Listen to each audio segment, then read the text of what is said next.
future spirit attainment. The spirit world is governed on the principle of respecting your free will choice, provided the course you may choose is not detrimental to you or injurious to your fellows.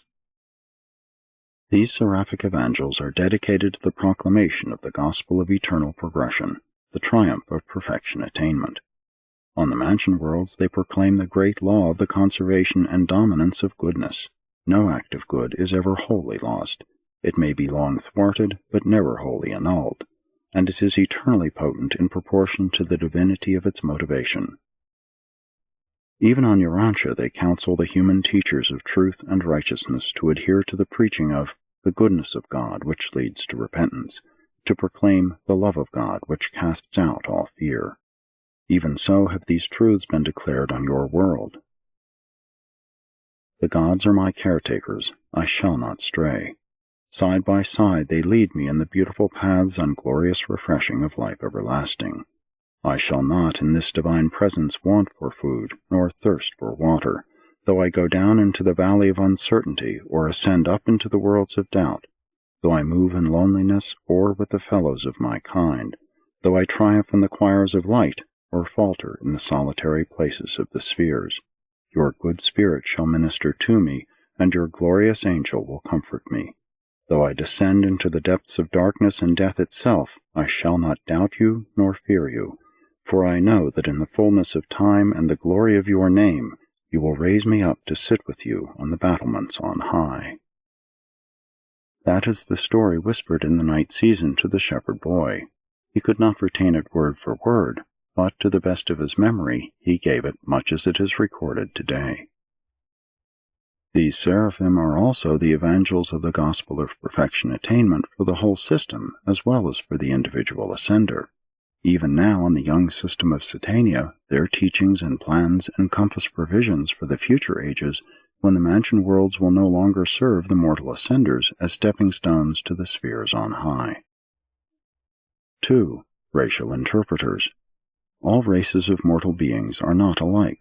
True, there is a planetary pattern running through the physical, mental, and spiritual natures and tendencies of the various races of a given world, but there are also distinct racial types, and very definite social tendencies characterize the offspring of these different basic types of human beings. On the worlds of time, the seraphic racial interpreters further the efforts of the race commissioners to harmonize the varied viewpoints of the races, and they continue to function on the mansion worlds, where these same differences tend to persist in a measure. On a confused planet such as Urantia, these brilliant beings have hardly had a fair opportunity to function, but they are the skillful sociologists and the wise ethnic advisors of the first heaven. You should consider the statement about heaven and the heaven of heavens. The heaven conceived by most of your prophets was the first of the mansion worlds of the local system. When the apostle spoke of being caught up to the third heaven, he referred to that experience in which his adjuster was detached during sleep, and in this unusual state made a projection to the third of the 7 mansion worlds. Some of your wise men saw the vision of the greater heaven, the heaven of heavens, of which the 7-fold mansion world experience was but the first, the second being Jerusalem, the third Urantia and its satellites, the fourth Salvington and the surrounding educational spheres, the fifth Uversa, the sixth Havona, and the 7th Paradise. 3. Mind planners. These seraphim are devoted to the effective grouping of Urantia beings and to organizing their teamwork on the mansion worlds. They are the psychologists of the first heaven. The majority of this particular division of seraphic ministers have had previous experience as guardian angels to the children of time, but their wards, for some reason, failed to personalize on the mansion worlds, or else survived by the technique of spirit fusion.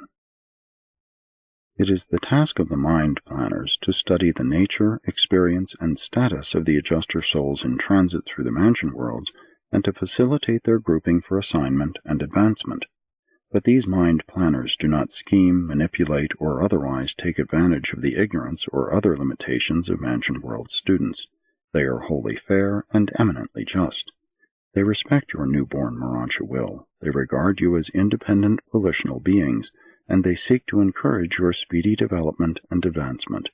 Here you are face to face with true friends and understanding counselors. angels who are really able to help you to see yourself as others see you, and to know yourself as angels know you. Even on Urantia, these seraphim teach the everlasting truth. If your own mind does not serve you well, you can exchange it for the mind of Jesus of Nazareth, who always serves you well. 4. Urantia Counselors. These ministers receive their name because they are assigned to teach, direct, and counsel the surviving mortals from the worlds of human origin.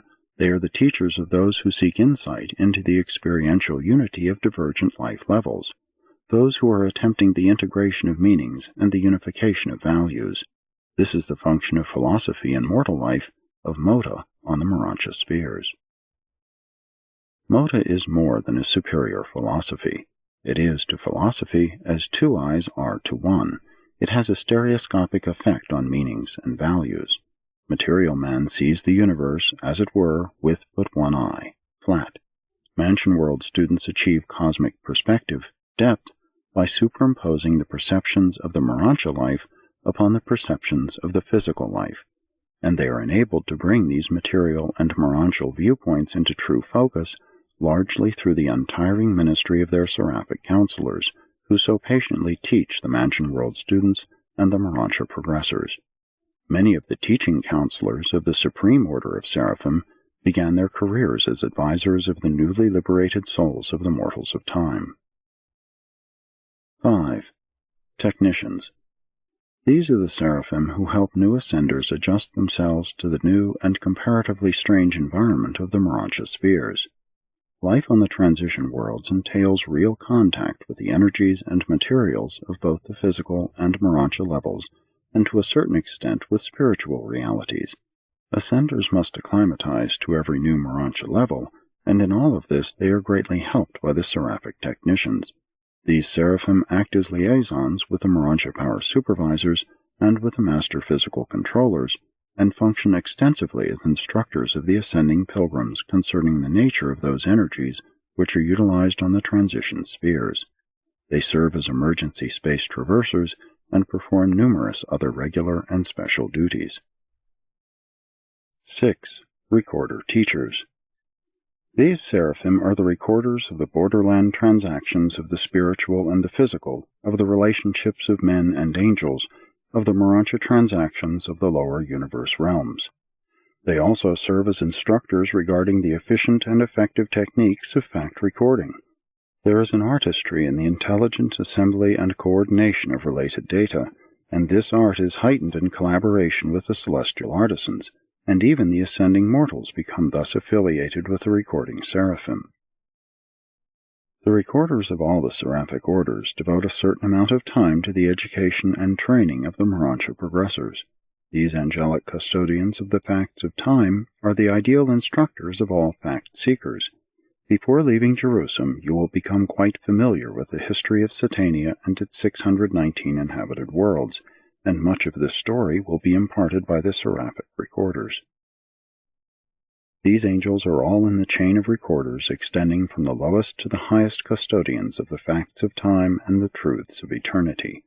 Some day they will teach you to seek truth as well as fact, to expand your soul as well as your mind. Even now you should learn to water the garden of your heart as well as to seek for the dry sands of knowledge. Forms are valueless when lessons are learned. No chick may be had without the shell, and no shell is of any worth after the chick is hatched. But sometimes error is so great that its rectification by revelation would be fatal to those slowly emerging truths which are essential to its experiential overthrow. When children have their ideals, do not dislodge them, let them grow, and while you are learning to think as men, you should also be learning to pray as children. Law is life itself, and not the rules of its conduct.